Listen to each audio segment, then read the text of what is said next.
It's really a Hall of Fame focused media availability. Some familiar faces on here: Michael Lewis, a lot of those national soccer writers are on this call. By the way, my name is Gina Miller. I apologize. My name is Gina Miller. That's all right, Gina. As well as the Hall of Fame. We have Michael Great. McCaffrey and Brian Figger both on the call. Really Okay. critical to this Great. process here. We'll open the room, kick it off. I'll just ask you two quick questions, and then we'll open the room to the rest of the media. I'm going to ask you what it meant for you to find out you were going to be honored in the Hall of Fame, May 3rd, Frisco, Texas. And then, we've never had this before, an active head coach who has a game that evening at 6:30 Central Time in DC, what that process is going to look like for you on May 3rd. So I think that's really interesting. I think you're going to go first. Okay. I think you're going to be presented first. Oh, being presented first. No, I am. The committee worked with me on that one. I would never ask for that, right? But I'm just trying to get to the game. Yeah, that's the case. Will you be here Friday night too? Yeah. Yes, I'll be there with my family on Friday night. Great. Awesome. Well, I appreciate all that background information. So we're going to open up the room and we will be recording this. So if anybody, Peter, anybody in Colorado needs this, you'll have this as well if you need it. Excellent. Thank you, Gina. Thank you.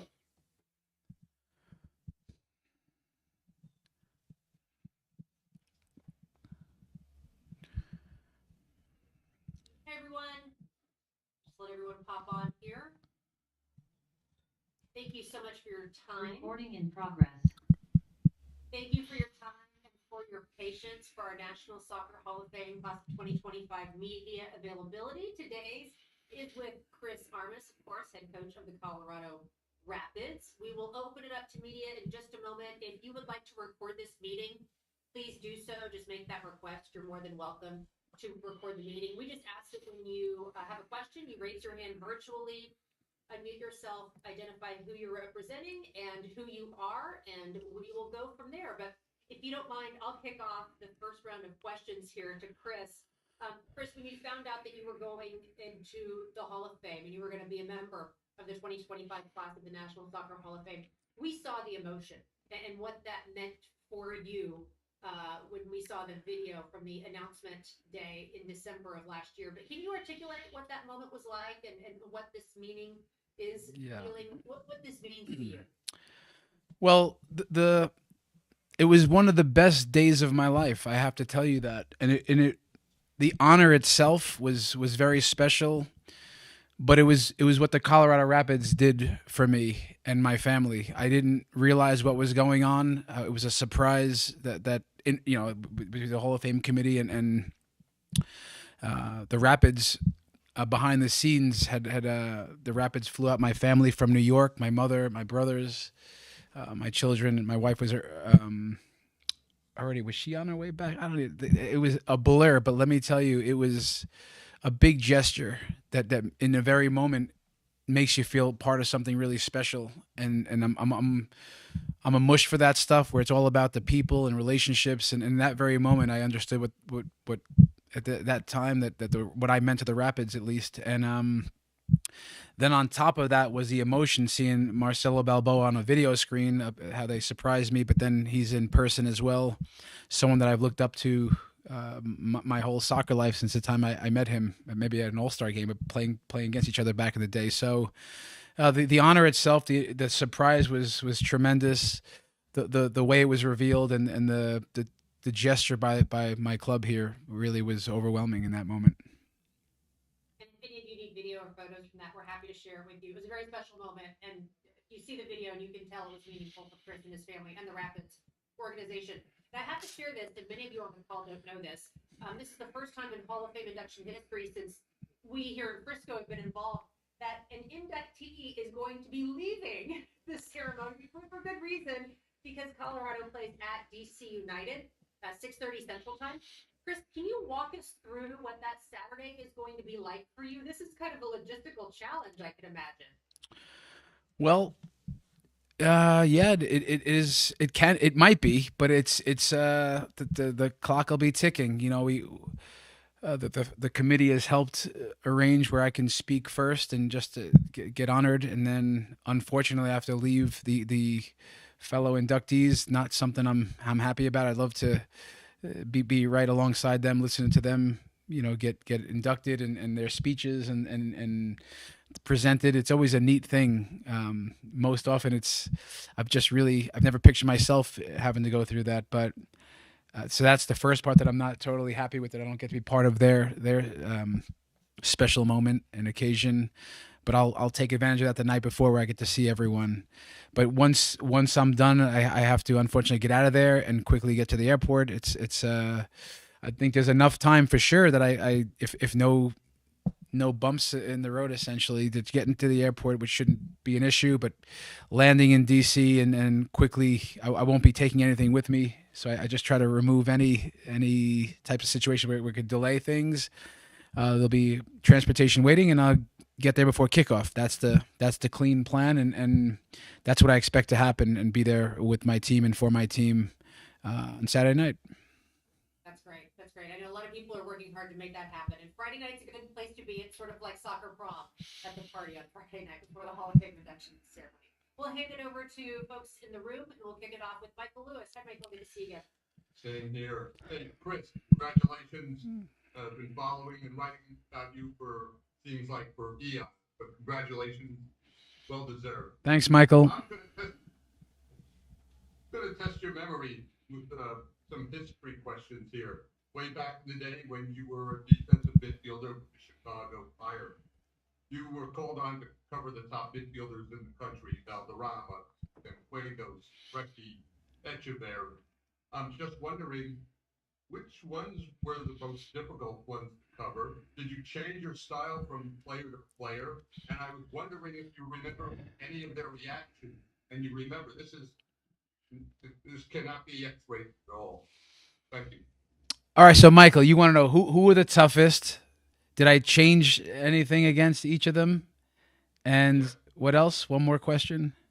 And their reaction. Oh yeah, I understand some of their yeah, reactions might be X-rated, so you might have to clean that up. yeah. Listen, I always said the toughest guy was Peter Novak, who was actually one of my teammates. That Bob Bradley in Chicago would he never put me on the same team as him, and also Jesse Marsh. That they never put me on the same team, and I had to play against these guys. I'm not sure how many goals I gave up when I was marking those guys, but the amount of times I got elbowed in my face or poked in my throat, this is like normal behavior from Peter and Jesse. So that was the first one that was tough. But I'll tell you, gosh, you named some good ones there, Michael. I would add Oscar Pereja to the mix. He's a coach now in the league, and they were all so difficult and posed different challenges to me. And I think it made me better along the way. So you mentioned Echeverri, played against him so many times in MLS Cups, and just such a talented player. What I realized, the key thing with all those guys, the common theme was they just were so good you couldn't really stop them on the day. It was always trying to limit what they did, knowing what they were good at, and just trying to put them in a tough game. And I always would say try to take time and space away, much like I coach now. But yeah, so the second part of that is it definitely had to have a different strategy for each guy. Valderrama was a magician on the ball. Valderrama was a magician. Echeverri could hurt you with his passing ability from long ranges. Pareja and Donadoni, these guys, you could never get close enough because they can get away from you. I can only catch them in my dreams, it felt. But, it's so many different challenges that I had to know what they were good at, and then understand that my best chance on the day was taking time and space away. The last part is, the reactions from some of those guys. I mean, Marco Echeverri, I don't know. When I saw him after the playing career was done, or at an All-Star game, we'd always hug each other, but he always would look at me like he wanted to kill me, and he had such a look on his face in those games, but I knew there was some mutual respect there. So, yeah, I appreciate all those matchups and battles, and all those guys helped me improve in my career. Thanks, Michael. Any other questions via Zoom for Chris? Yeah, I can go ahead, Gina, real quick. Chris, first of all, congratulations. I was just wondering, now that you've had time to reflect on the news that you'll be part of the class, and maybe what you reflect on that moment. You already had to walk through that, but what you take from your playing career now and your role as a head coach, and what habits you take from being a player into trying to instill in your team and sort of Hall of Fame habits. I feel like that'd be something that you might say and try to instill in them. Well, I appreciate it. Thank you for the message there. Yeah, look, it's an honor that the first part is if it just meant that in your career you were able to play with the best, play against the best, and just maybe along the way you were able to deliver consistently good work, and would mean that you were valued by your teammates and your coaches and your fans. It means a lot. I didn't need an honor to make me feel valued and to know I was a part of good teams, but it is a special acknowledgement. Yeah, listen, what I try to instill in my team and what I take from when I was a player is I do talk a lot about being reliable. And I think I remind the guys that it's one of the biggest compliments besides just playing well. For any player, win, lose, or draw, if you just play well, what a gift for a player. But to earn respect from the fans and your teammates, I tell my players all the time, don't try to impress me. Try to impress your teammates by being reliable and a guy that when in training they hand out a bib that they're happy you're on their team type of thing. And I think I was able to be a reliable guy my whole career, and I'm trying to help young players and players become that and strive for that consistency and reliability, and then how that fits into a team. That imagine if a team could be a team that holds up in the toughest games.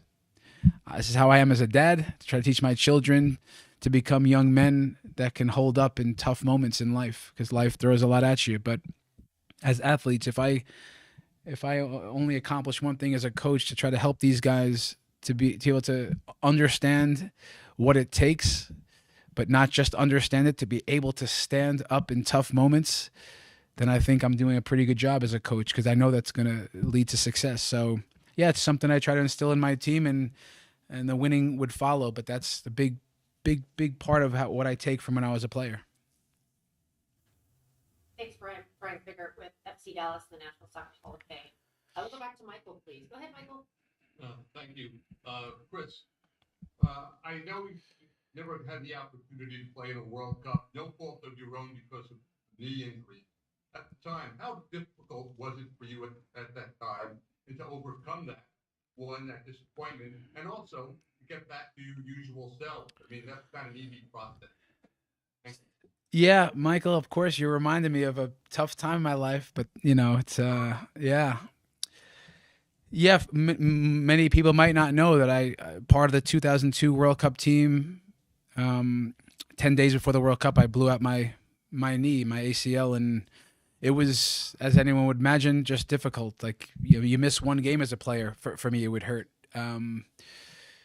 But going from maybe the top of your game, top of your fitness levels, top quality, to in a hospital getting ready for surgery was a difficult mental challenge, but part of the game, and it taught me a lot, but because quickly after surgery, when I'm on the way to rehab, I got a staph infection in my knee, and it was no longer about soccer anymore, World Cups anymore. I just wanted to be healthy, because you start hearing for the first time your white count, your all these levels are off. It's in your bloodstream, deep into your bone. Like this stuff can be life and death at times, if you can't get a hold of it. So you're over a month on a PICC line, which is antibiotics, which you lose 20 pounds. This was a difficult time in my life, but yeah, it's taught me a lot about my family. Hadn't had big adversity to that point. Really was a guy that stayed away from injuries, but I got a couple of big ones and missed some big tournaments for it. But I learned what my family meant to me, what I mean to them, how steady they are. Externally, things can get quiet quickly. Sometimes people don't know what to say or do because there's not much to do. But my dad flew out to Chicago at the time spent a lot of time with me and my wife. We had a young son at the time, and just were rocks for me. My wife was amazing, and it was about just general health and getting back. But when you get knocked down, of course, this is also something only sometimes adversity can show you and teach you and show you where you're at with it. And I fought hard to get back. I was really proud. I was a comeback player of the year the following year. I really prided myself in I honestly I was a miserable guy for about 2 weeks, and I knew that was it. Just to not feel sorry for myself, and I did come back strong, and I showed myself a lot about who I am, because you only know until you go through it. So yeah, the couple of World Cups I missed from 2 ACLs. The first one was more dramatic because it was so close to getting on a plane to go to South Korea for the World Cup. And again, I try to use this and help other people through things like this and adversity, and to try to develop grit and resiliency. But also I try to also let people around me know how important family and close friends are. So yeah, it taught me a lot about football and life. Great message there. We'll go to the room in Colorado there. We have a couple of reporters here in the room. We'll kick it off with Keith Richards from Team NBS Media. Go ahead, please, Keith. Hey, Chris, congratulations, first of all. I'm going to gas you up a little bit. You had a very successful career as a player, MLS Cup, Supporter Shield, multiple U.S. Open Cups. I guess 2 questions. What is one of the proudest moments of your career? And the next question would be, what's next for head coach Chris Armas? What's that next big feather to put in your cap? Well, I appreciate that, Keith. I would say that one of the happiest moments I've had on a pitch was winning the MLS Cup in 1998.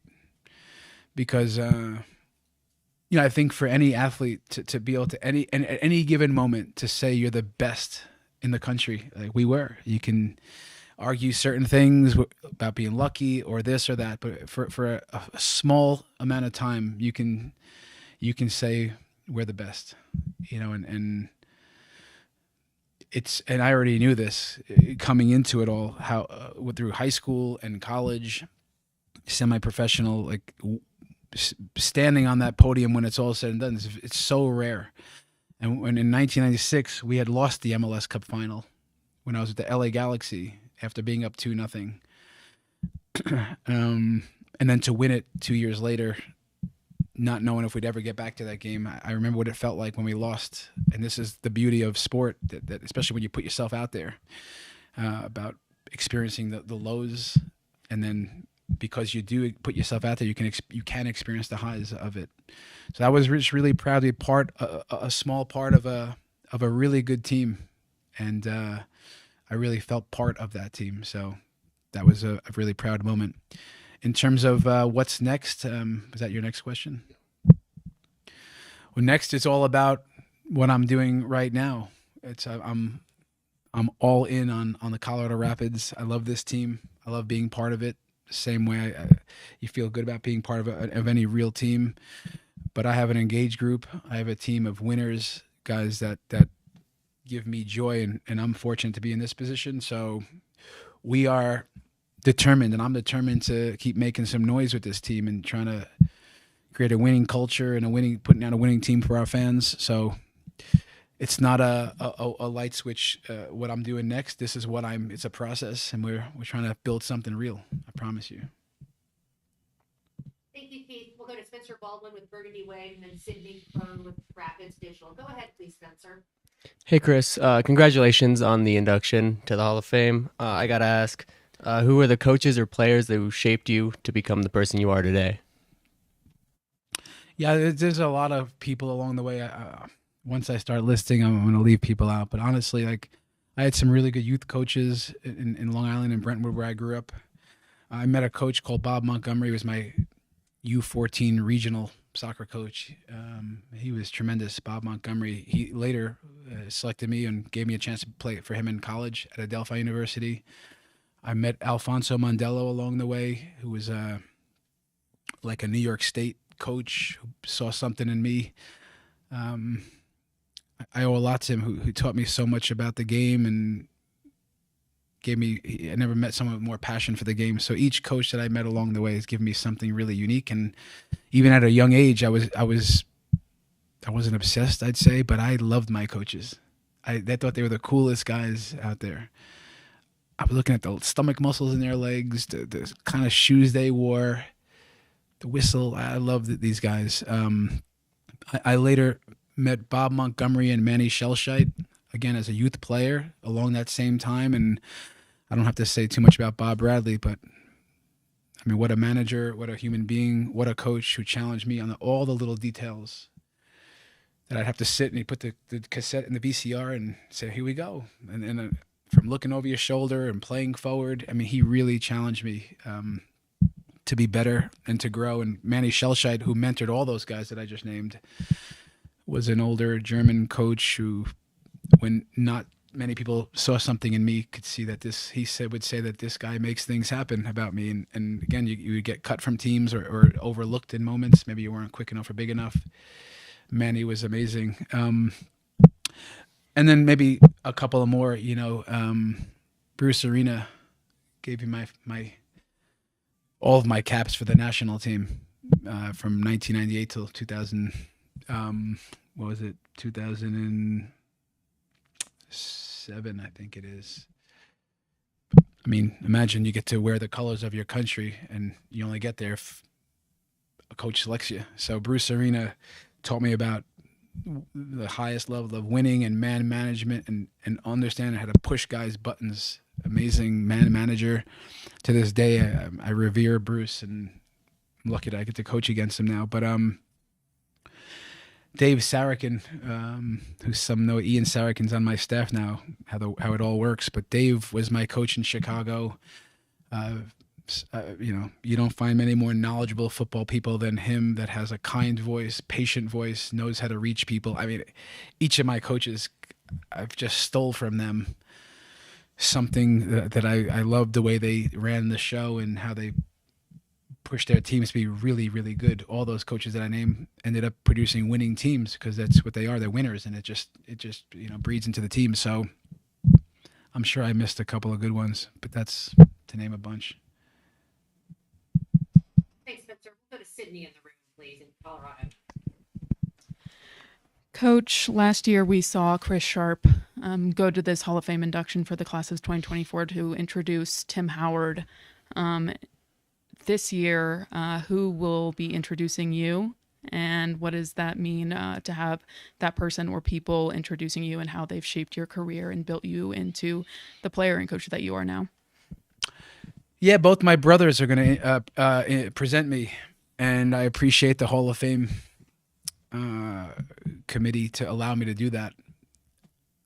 Not many people know my brothers, but they're each going to, they get 5 minutes, 2.5 minutes, 2.5 minutes. One brother's probably willing to sell his minutes to the other guy because he wants to take probably my minutes. But it's really cool that I'll have my brothers. They accepted the challenge from me to say the request, but it means a lot. Because it's two guys that probably know me best. So yeah, they know me best as a player.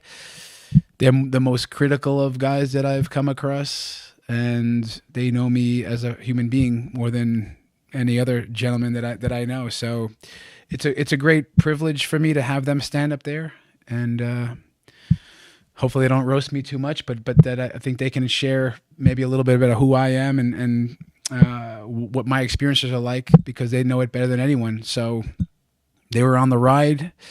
They certainly, I hope, have gotten to experience all the good things, but they've been there with me through the tough moments too.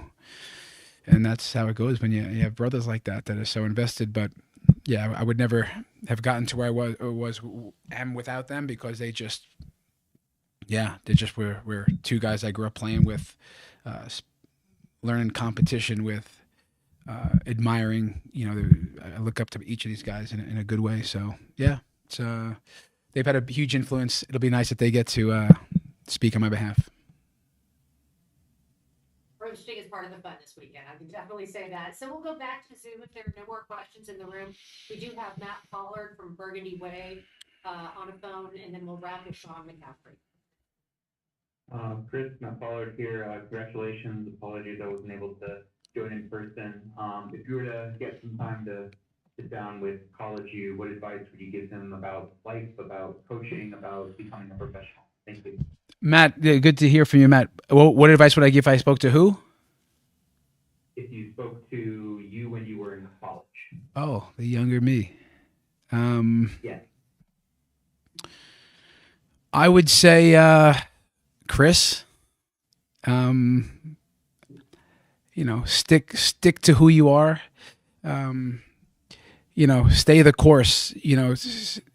Continue to do the right things for the right reasons, but most of all, be yourself, because that's good enough. And I think that without knowing all the challenges ahead and the ups and downs, to say, life is gonna throw some things at you, and never really get too high or low, but certainly when things get tough, just dig deep and be that example. So yeah, it's a good question. That's some of the things I would tell my younger self, but most of all, to stick to who you are. You're going to be on the right path. Your parents have given you some really good tools and values. Don't sway too far from that. Thanks, Matt. We'll close with Sean. Sean, did you have something for Chris?